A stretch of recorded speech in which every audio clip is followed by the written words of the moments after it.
Kami hadirkan Kompas Bisnis Saudara bersama saya Bremana Tenaya. Negosiasi tarif Trump untuk Indonesia memasuki babak baru. Melalui percakapan telepon, Presiden Prabowo Subianto dan Presiden Amerika Serikat Donald Trump sepakat mengenakan tarif bea masuk 19% untuk produk Indonesia yang akan diekspor ke Amerika Serikat. Dan kemudian 0% untuk produk Amerika yang masuk ke Indonesia. Nah, dalam negosiasi ini, Presiden Prabowo juga menyepakati pembelian sejumlah produk dari Amerika. Salah satunya adalah pesawat Boeing yang sebagian besar merupakan jet berbadan bongsor, yakni Boeing 777. Nah, lebih lengkapnya saudara kita akan bahas dalam polemik pembelian 50 Boeing demi tarif Trump 19%. Nah, saudara, ini adalah data yang kami dapatkan ini dari kompas.id terkait dengan kesepakatan pembelian pesawat Boeing 777 dari Amerika Serikat. Jadi pertama, saudara, Indonesia akan membeli 50 pesawat Boeing 777 dari Amerika Serikat dengan nilai kontrak sebesar 3,2 miliar dolar Amerika Serikat hingga 2025. Angka ini kalau kita rupiahkan setara dengan 52,16 triliun rupiah. Ini catatannya dengan kurs 16.301 per dolar Amerika Serikat. Kemudian kedua saudara, ada juga selain membeli perlu dirawat juga pesawatnya. Ini nilai perawatan pesawatnya kontraknya ada 11,2 miliar dolar Amerika Serikat atau setara dengan 182,57 triliun rupiah sampai dengan tahun 2041. Nah, pembelian pesawat dalam jumlah besar ini menjadi salah satu upaya pemerintah Indonesia meningkatkan posisi tawar Indonesia di hadapan pemerintah Amerika Serikat dalam negosiasi tarif baru Trump. Nah, soal pembelian pesawat Boeing, saudara, Presiden Prabowo bilang Indonesia membutuhkan pembelian pesawat baru untuk membesarkan maskapai nasional, yakni Garuda Indonesia. Dan kemudian Boeing dipilih karena dianggap punya kualitas yang cukup bagus. Lebih lengkapnya, saudara, ini kata dari Presiden Prabowo Subianto.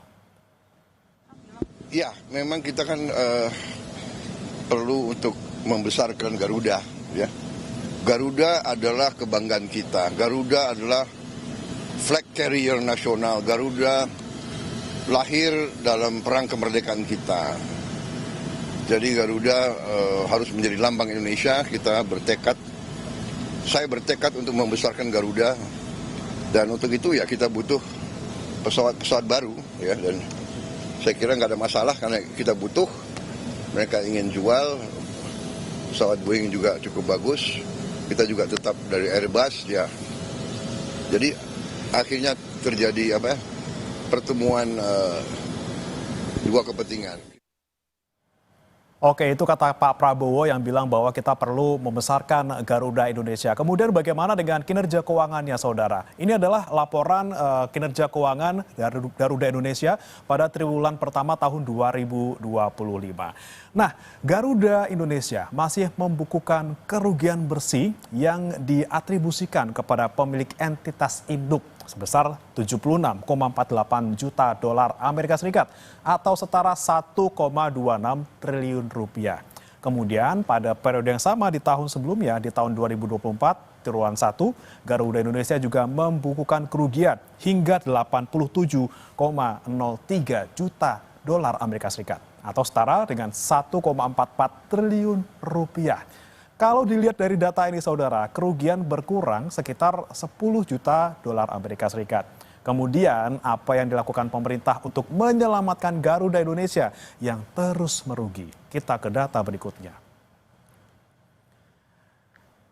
Ya, saudara, untuk menyelamatkan Garuda Indonesia, pemerintah melalui Badan Pengelola Investasi Danantara memberikan suntikan modal berupa pinjaman dana mencapai 405 juta dolar Amerika Serikat atau setara dengan 6,65 triliun rupiah dengan asumsinya kurs 16.603 rupiah per dolar Amerika Serikat. Dana ini merupakan dukungan awal dari total dukungan pembiayaan yang dirancang mencapai 1 miliar dolar Amerika Serikat atau setara dengan 16,60 triliun rupiah. Suntikan modal ini bukan yang pertama, saudara. Sebelumnya pada tahun 2022, Garuda Indonesia juga dapat suntikan dana segar dari negara berupa penyertaan modal negara atau PMN senilai 7,5 triliun rupiah. Dan juga dari pengusaha atau perusahaan pengelola aset atau PPA ini dalam bentuk fasilitas pembiayaan berbasis bagi hasil senilai 725 miliar rupiah. Penyelamatan yang dilakukan ini menjadi pertanyaan selanjutnya, saudara. Apakah pembelian Boeing dari Amerika Serikat yang tadi sebanyak 50 buah ini tepat untuk mengembangkan bisnis Garuda? Kita akan bahas bersama dengan ekonom usai jeda berikut.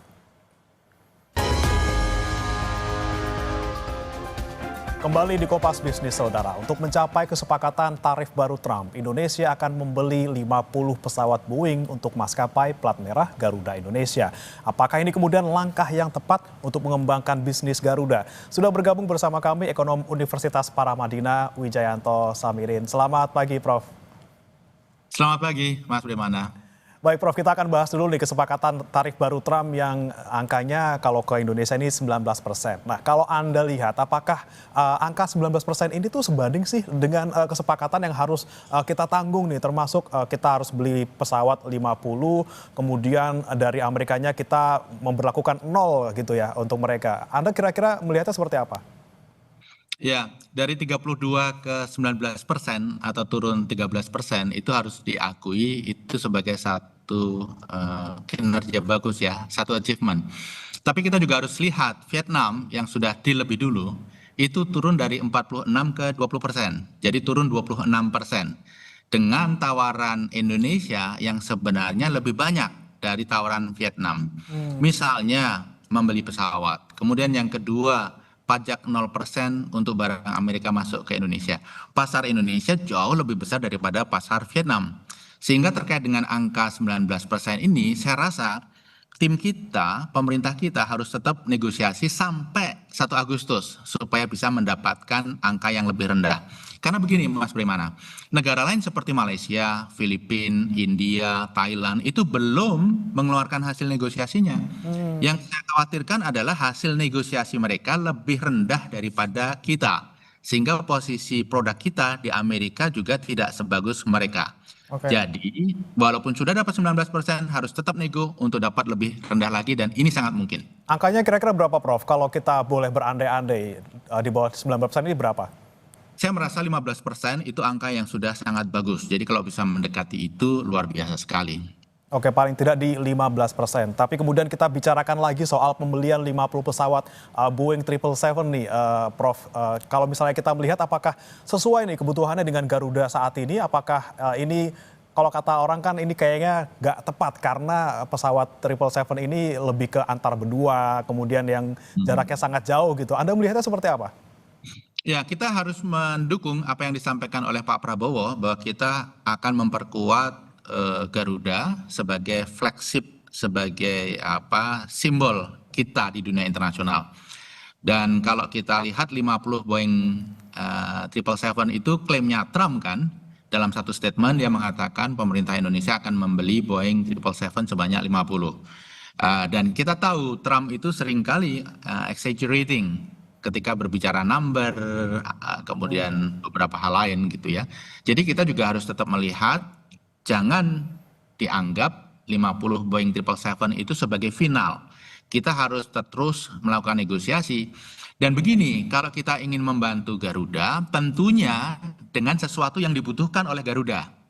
Kalau Garuda, ini analisis saya, dikasih 50 Boeing 777, justru keuangannya akan makin terpuruk. Kenapa? Karena Garuda ini pasarnya adalah domestik, pasarnya adalah regional. Yang dibutuhkan 737. Kalaupun ingin yang berbadan lebar, mungkin 787 supaya lebih bisa compete di penerbangan jarak jauh. 777 itu adalah produk yang sebenarnya sudah tua, dimodifikasi, tapi tetap jauh kalah dibandingkan 787 dari sisi efisiensi dan kenyamanan. Jauh kalah dibandingkan Airbus A350 atau A330neo. Jadi kalau Garuda dikasih Boeing 777 artinya dipaksa untuk compete di penerbangan jarak jauh internasional, akan sulit bagi Garuda untuk bisa berkompet melawan Singapore Airlines, Turkish, Qatar, dan lain sebagainya. Jadi saya melihat ini masih belum final, seperti statement Garuda sendiri bahwa belum final, masih dilakukan need analysis. Saya usul sih harus fleksibel, jangan sampai kita mengeluarkan statement yang mengikat gitu ya, tentang jenis pesawat, tentang periode, dan mohon maaf Mas Bagaimana, ini kan kita ada kontrak dengan supplier pesawat kita di masa lalu. Utang, leasing, ini kan pasti ada klausul-klausulnya. Biasanya kalau kita melakukan deal dengan pihak lain, membeli pesawat yang sejenis, ada punishment, ada penalti, atau harus melunasi. Jadi itu juga harus kita lihat. Jangan sampai kita melakukan aksi, kemudian kita di-sue oleh pihak lain di kemudian hari. Jadi ini belum final, Mas. Setuju dengan apa yang disampaikan Pak Prabowo, tapi detailnya harus kita kawal dengan baik. Oke, detailnya mungkin kalau kita lihat masuk akalnya campuran gitu ya Prof ya. Mungkin ada yang 777, ada yang 737, ada yang 787. Seperti apa menurut Anda Prof? Kita harus diversifikasi yang kita beli atau sebenarnya nggak usah beli sama sekali deh, atau misalnya kita beli merek lain deh, kira-kira gimana Prof?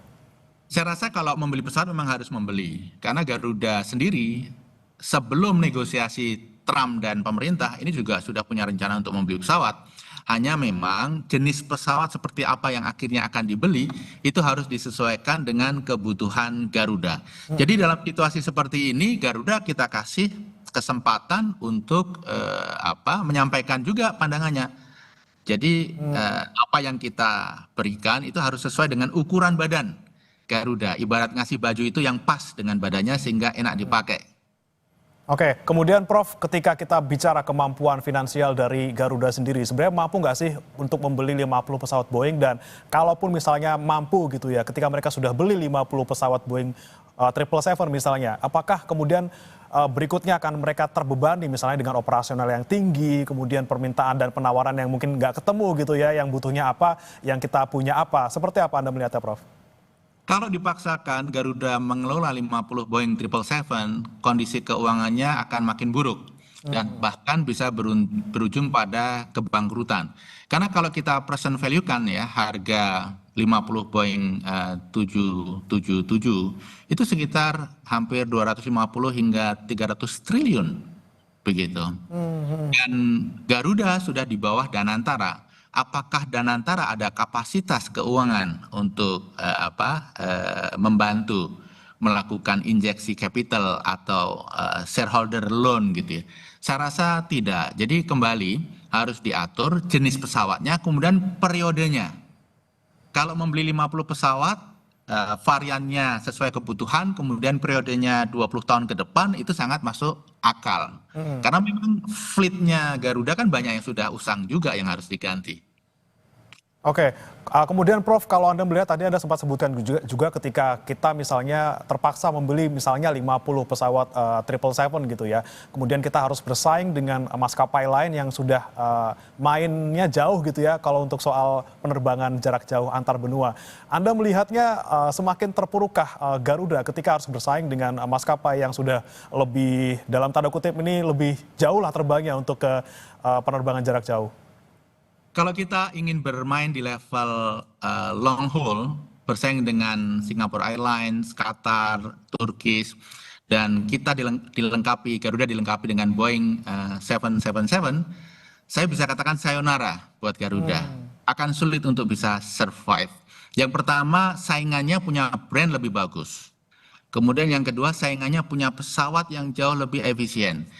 787 itu jauh lebih efisien, lebih nyaman daripada 777 karena teknologi dan lain sebagainya. Jadi kita harus pikirkan ulang betul kalau kita ingin dorong Garuda bertempur di level global, ya kita kasih amunisi dan senjata yang sesuai dengan kebutuhan yang memenuhi syarat.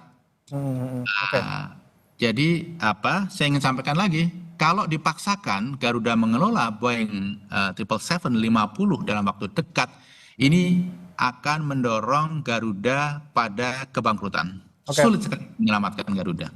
Oke Prof, ini kan sekali lagi kita lihat kinerja dari PT Garuda Indonesia secara keuangan ini masih rugi bersih. Kemudian ada wacana 50 pesawat Boeing 777 yang akan dibeli gitu ya, yang terpaksa mungkin kalau misalnya Garuda bilang 2/3 untuk domestik, kemudian yang 1/3 ini untuk internasional.